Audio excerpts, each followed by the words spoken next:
இது வந்து நேத்திக்கான morning routine. நேத்திக்கு வந்து பார்த்திங்கன்னா, செம்பருத்தி பூ வந்து முந்தின நாளே 2 பூ பூத்திருந்தது செடியில். அதை வந்து நான் பறித்து எடுத்து ஃப்ரிட்ஜில் வச்சிட்டேன். அதை வந்து இன்றைக்கி காலையில் வந்து செம்பருத்தி டீ போடலான்னு கொதிக்க வச்சுட்டு இருந்தேன். எனக்காக காஃபி போட்டுட்டு இருந்தேன்.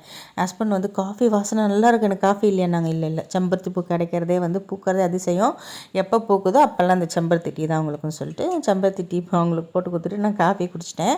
இன்றைக்கி இன்றைக்கி இல்லை, நேத்தி வந்து கீரை தான் கடைஞ்சேன்.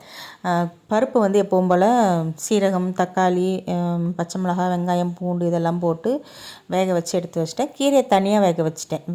கீரையை தனியாக வேக வச்சு கடைஞ்சால் தான் அந்த க்ரீனிஷ் அப்படியே மெயின்டைன் ஆகிறதுனால எப்போவுமே கீரையை தனியாக தான் வேக வைப்பேன். ஃபஸ்ட்டு கீரையை நல்லா தனியாக வேக வச்சுட்டு அதை கடைஞ்சிட்டு அதுக்கப்புறம் பருப்பும் போட்டு கடைஞ்சிட்டு அதை தாளிதம் போட்டுற வேண்டியதான்.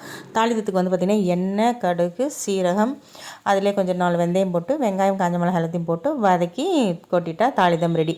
இன்றைக்கி வந்து ஃப்ரெஞ்சு ஃப்ரைன்னு நினச்சிருப்பீங்க. இதை பார்த்துட்டு ஃப்ரெஞ்சு ஃப்ரை கிடையாது. ஃப்ரெஞ்சு ஃப்ரை மாதிரி கட் பண்ணி நான் ஒரு பொட்டேட்டோ ஃப்ரை பண்ண போகிறேன். ஃபஸ்ட்டு அதுக்கு எண்ணெய் ஊற்றிட்டு கடுகு, கருவேப்பிலெல்லாம் போட்டுட்டு சிக்கன் மசாலா கொஞ்சமாக, குழம்பு மிளகாப்பொடி கொஞ்சம், பெருங்காயத்தூள் போட்டு உப்பு போட்டுட்டு இந்த வேக வச்சதை வந்து உருளைக்கிழங்கு வந்து லைட்டாக போட்டு பரட்டி எடுத்துடணும்.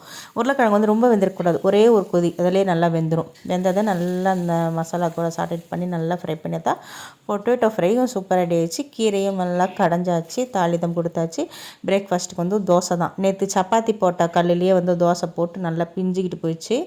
பிரேக்ஃபாஸ்ட்டுக்கு வந்து தோசையும் குருமாவும். அவ்வளோதாங்க, லஞ்ச் அண்ட் பிரேக்ஃபாஸ்ட் வீடியோ முடிஞ்சிடுச்சு. இந்த வீடியோ பிடிச்சிருந்தா கண்டிப்பாக ஒரு லைக் கொடுத்துருங்க. பாய்.